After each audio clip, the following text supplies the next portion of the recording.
नमस्कार, आप सबका रेव स्पोर्ट्स हिंदी में स्वागत है। आज एक और नई सुबह और आज एक और नया मैच।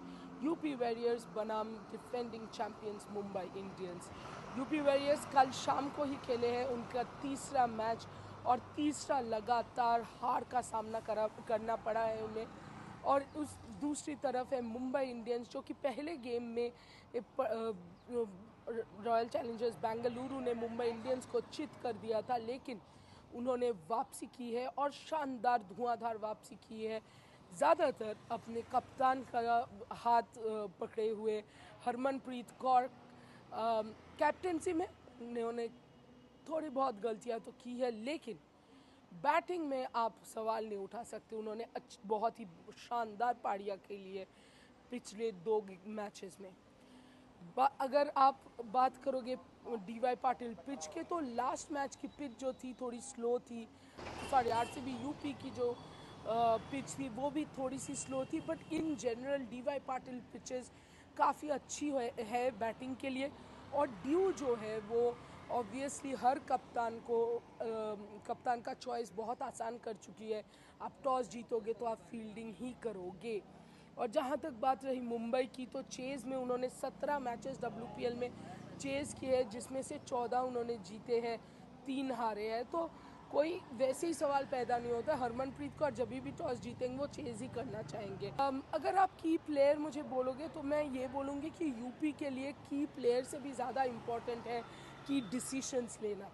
पहले दिन से यूपी वॉरियर्स काफ़ी सारे चेंजेस कर रहे जो कि शायद उतनी ज़रूरत नहीं है। पहले आप श्वेता शेरावत को कीपर बनाते हो, चलिए वो आपके लिए मूव कहीं ना कहीं थोड़ा बहुत काम किया है। फिर आप ओपनिंग कॉम्बिनेशन सेकेंड मैच में ही बदल देते हो, हरलीन देओल को भेज देते हो ओपन करने के लिए किरण नवगिरी के जगह।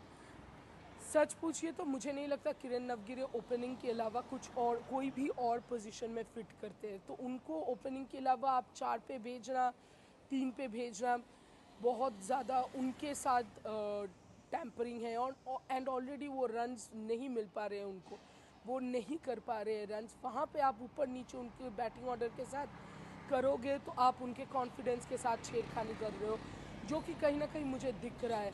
क्योंकि फिर आप थर्ड गेम में क्या करते हो कि किरण नवगिरे को ओपनिंग में भेज देते हो। ये तो नवगिरे की बात रही। और क्योंकि ओपनिंग कॉम्बिनेशन काम नहीं कर रही है तो ज़्यादा प्रेशर पड़ रहा है फीबी लिचफील्ड पे। पूरा बैटिंग, अगर आप ओपोनेंट्स को देखोगे फीबी लिचफील्ड के विकेट कैसे सेलिब्रेट कर रहे हैं, उससे आपको पता चलता है कि उनके विकेट की क्या महत्व है। कि कैसे लोगों को के हर टीम को पता चल गया है कि यूपी वॉरियर्स कहीं ना कहीं वो एक पिवोट पे डिपेंड करता है। और क्यों नहीं, यूपी ने अपना ही वो जो हुक्म का इक्का है वो खुद ही पहले दिन से एक्सपोज कर दिया है। मेग लैनिंग ने 50 तो जड़े कल दिल्ली के खिलाफ, अपने पुराने टीम के खिलाफ। लेकिन प्रॉब्लम यह है कि मेग लैनिंग अभी भी स्क्रैची दिख रहे हैं। आई थिंक 40 रन के बाद थोड़े बहुत लय में नज़र आए, लेकिन उतना वो अभी भी वो मेग लैनिंग वाला लय में नहीं है जो WBBL में हमें दिखने को मिला है। तो फीबी पे सिर्फ रन बनाने का प्रेशर नहीं है, रन रेट बनाने का भी प्रेशर है। तो दोनों प्रेशर मिला के थोड़ा सा चांसेस टफ हो रहे हैं फीबी के लिए कि वो कितने शॉट्स खेले, कितना एंकरिंग करे, कि लंबा पारी खेलने पे कंसंट्रेट करे कि सिर्फ मारने पे कंसंट्रेट करे। और वहीं पे उनसे कहीं ना कहीं चूक हो रही है। पिछले 2 मैचेस में 20 तो उन्होंने बहुत आसानी से कर लिया, और वो 20 क्या शानदार 20 रन थे। लेकिन उसके बाद भी वो रन रेट के चक्कर में वो अपना विकेट खो रहे हैं, जबकि वो अगर लंबी पारी खेलते हैं तो रन रेट वो अपने आप अच्छा कर रख सकते हैं, उनके पास जितने रेंज ऑफ शॉट्स है उस हिसाब से। बट एक और वियर्ड डिसीजन जो मुझे लगा, कल हरलीन देओल का आपने रिटायर आउट क्यों किया? कल के पिच में आपको सेटल्ड बैटर चाहिए था, उस वक्त जल्दी से रन बनाना था, सब कुछ सही है, लेकिन सेटल्ड बैटर बहुत इंपॉर्टेंट है। वहीं पे मुझे लगा आपको श्वेता शेरावत को पहले ही भेजना नहीं चाहिए था, आपको क्लोई ट्रायन को ही भेजना चाहिए था जब मेग लैनिंग आउट हुई थी। लेकिन चलिए, आपने मानिए कि गलती कर लिया, श्वेता शेरावत को भेज लिया, फिर हरलीन देओल को क्यों वापस बुला रहे हो? आप श्वेता को वापस बुलाओ। श्वेता ने सिर्फ 7 बॉल ही खेले थे उस वक्त, और तभी मेग लैनिंग आउट हुई थी थोड़े ही वक्त पहले। हरलीन देओल आपकी सिर्फ एक लौती जो सेटल्ड बैटर थी, उसको भी आपने वापस बुला लिया। फिर उसके बाद तो आपने खुद ही का अंत लिख लिया था उस वक्त। फिर आपने आशा शोभना जॉय, वहीं पे आप रुके नहीं, आपने फिर आशा शोभना जॉय को भेजा दीप्ति शर्मा से पहले। क्या सोच रहे हो सर, क्या कर रहे हैं, वो नहीं समझ आ रहा है ज़्यादा।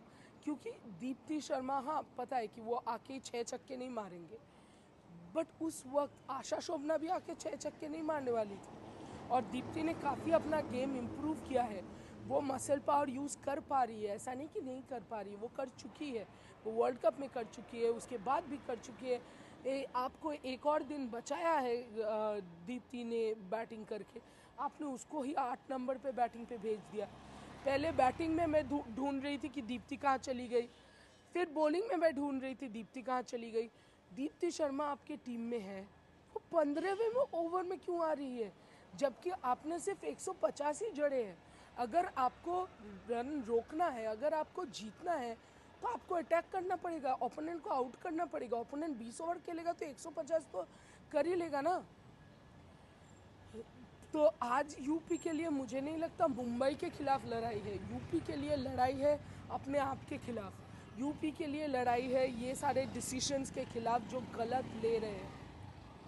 मुंबई की जहाँ तक बात करें तो मुंबई तो देखिए अभी फॉर्म में है, और की प्लेयर मुंबई की एक प्लेयर ने अपना नाम वो ब्लू एंड गोल्ड में सुनहरे अक्षर में जोड़ दिया है मुंबई के खेमे में, और वो है निकोला कैरी। हर दिन उनका परफॉर्मेंस बेहतर से बेहतर होता जा रहा है। हर दिन उनके परफॉर्मेंस में जो सबसे बेहतरीन बात है वो है कि वो बैटिंग में भी क्रूशल रन्स बना रहे हैं और बॉलिंग में भी इम्पॉर्टेंट विकेट्स चटका रहे हैं। तो आज भी नज़र उन पे ज़रूर रहेगी, और नज़र रहेगी कि नैट्सवर ब्रंट वापस आती है कि नहीं, और अगर आती है तो किसकी जगह आएगी टीम में, क्योंकि हेली मैथ्यूज़ आ चुकी है और बैटिंग भी काफ़ी अच्छी कर चुकी है। मेरा प्रेडिक्शन ये है कि शायद यूपी आज चौथा हार जाए, और अगर 4 मैचेस आप हार गए तो यहाँ से वडोदरा बहुत ही आपको लंबा रास्ता लगेगा, और वडोदरा में भी आप कितने भी मैचेस जीत लो, इस बार तो प्लेऑफ काफ़ी दूर लग रही है यूपी के लिए। लेकिन उससे पहले यूपी सॉर्ट आउट करने की कोशिश करेगी, ये सारे जो अपने ही रिसोर्सेज को कैसे यूज़ करना है वो नहीं समझ पा रहे वो लोग, वो सही करने की कोशिश करेंगे। क्या वो सही कर पाएंगे, कैसा रहेगा, कौन जीतेगा मैच, ये सारा कुछ जानने के लिए रेव स्पोर्ट्स देखते रहिए, जुड़े रहिए रेव स्पोर्ट्स के साथ, और लाइक शेयर और सब्सक्राइब ज़रूर कीजिएगा। अभी के लिए इतना ही, धन्यवाद।